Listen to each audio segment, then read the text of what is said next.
client, when you meet with a new client, Right. what is your approach to planning a new home construction project or renovation? Is it just you and the client, or is there a dream team approach with other contractors and service providers? Well, I don't know about the word dream team. I understand what you're saying. It's not like, it's not sometimes always a dream, but I do believe fundamentally in a team approach to these problems because, or any design, because in the end, no matter how well we design it or draw it, it has to be built well to be fulfilled. And in the end, if you can fine tune it in some fashion by hiring an energy consultant, let's say, or someone who might want to take a more detailed look at your insulation techniques just to confirm that you're making the best possible solution.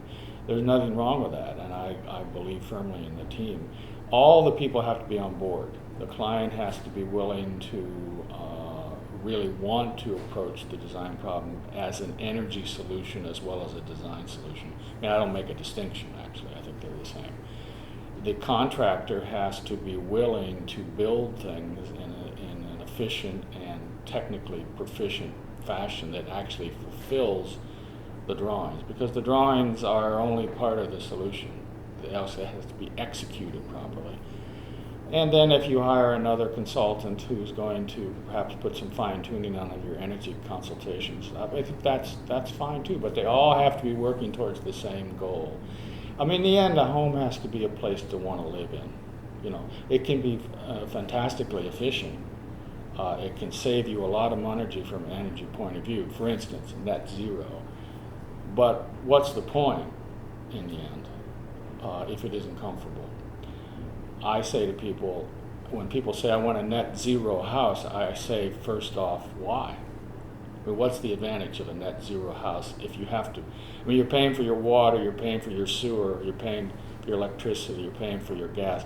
Okay, if I can eliminate a couple of those and get it down to zero, so what, in a way? If I pay $25 a month for electricity, would you find that offensive if I had a really nice house? As opposed to a house that looked like a machine, was awful to live in, and yet I didn't have to pay zero for electricity. And so there's trade-offs. And I don't think we should be naive about it and think that just because something is net zero, it's a good place to be. I don't think that's necessary. I strive to do both, and I'm not against net zero as an idea. I just think that we have to set our priorities about what a home is all about and how far we push these standards to get what we want.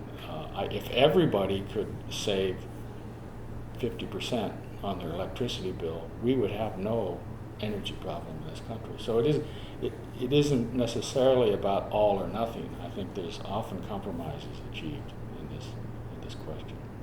Great, thank you.